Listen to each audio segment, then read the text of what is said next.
What's up, guys? Welcome back to another video. Today I'll talk about the Week 9 game on Sunday, but by far the main topic of this video will be Jones' season-ending ACL injury. Now, before I get into this, make sure to like, comment, subscribe, and let me know how you feel about Daniel Jones and his future with the team. So to state the obvious, Daniel Jones will miss the remainder of the year after suffering a torn ACL. Furthermore, Tyrod Taylor is on IR with his rib injury, meaning he will miss at least 3 more games, and Dable even said it's questionable if he will even return this year. So that means Tommy DeVito will most likely remain the starter for the foreseeable future. Matt Barkley was signed to the practice squad last week, and he will likely be elevated from the practice squad and be the backup to DeVito. Barkley was in Buffalo when Dable was there, so it makes sense for the Giants to have them because there's familiarity there.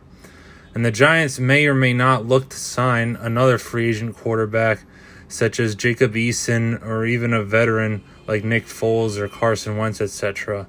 And I don't necessarily want Foles or Carson Wentz, but given where the state of the team, I wouldn't at all be upset with it. So I don't even know if they will sign another QB off the couch, but it would definitely make sense. Regardless of who the QB is for the remainder of the season, one thing is clear, that the Giants are now officially done for. I see them winning at most 2 to 3 more games, and that's if they're lucky. So this now leads to the next important question. What is Daniel Jones' future with the team? Given his contract situation, Jones is pretty much guaranteed to be on the team for at least 1 more season. But whether he'll be on the team past that and whether the Giants will draft a QB in next year's draft is very much up in the air. I personally don't think the Giants should draft a QB in this upcoming draft. If it were up to me, I would draft the best wide receiver or offensive lineman available. Even if we have a top 3 pick, which is likely, I would even be willing for them to trade down to collect even more draft capital. Then again, it's not my decision since I'm not the GM, but it's what I would like to see. Now, as for Daniel Jones himself, I'll say this. Jones hasn't been great at all, but he has been put in some very bad situations and he hasn't gotten any help. I absolutely hate the fact that some Giants fans are celebrating his injury. Yes, he hasn't played good, but I doubt most quarterbacks would be successful with this horrendous offensive line. The organization hasn't helped him since he was drafted. Hell, John Mara even said, quote, "We've done everything possible to screw up this kid since he's been here." And that's very true. He's had to go through 3 different head coaches and 4 different offensive coordinators. He's had a bad offensive line his whole time here, and other than Saquon Barkley, he hasn't had any reliable weapons. I mean, they've tried to get him some good wide receivers here and there, but Kenny Golladay hasn't worked out. Sterling Shepard can't stay healthy.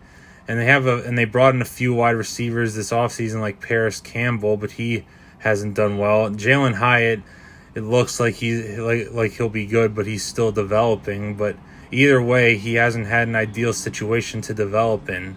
However, it's also true that with all that said, that if you've had a QB for 5 years and you still don't know if he's your guy or not, it's time to move on. So although it's far from just being Daniel Jones' fault, it's probably in the best interest of the organization to move on and to start all over again with a new quarterback after next season unless he miraculously turns it around. What's also sad is that Jones has been a great leader since he's been here. He has shown up every day and hasn't complained despite the terrible situations he's been in. He's worked hard and has given it his best, and that's why when the Giants do eventually move on from him, I will wish him the best. So ultimately, I think that next year will be his final year as a Giants starting QB. Whether or not the Giants draft a quarterback this upcoming draft, I think that Jones will be the starter next year. So now I'll briefly talk about the game itself outside of Jones' injury. I can't really blame the defense. Yeah, they gave up 30 points to a bad Raiders team, but when your offense isn't capable of scoring more than 10 points a game, it really doesn't matter if your defense is good or bad. You'll most likely lose regardless.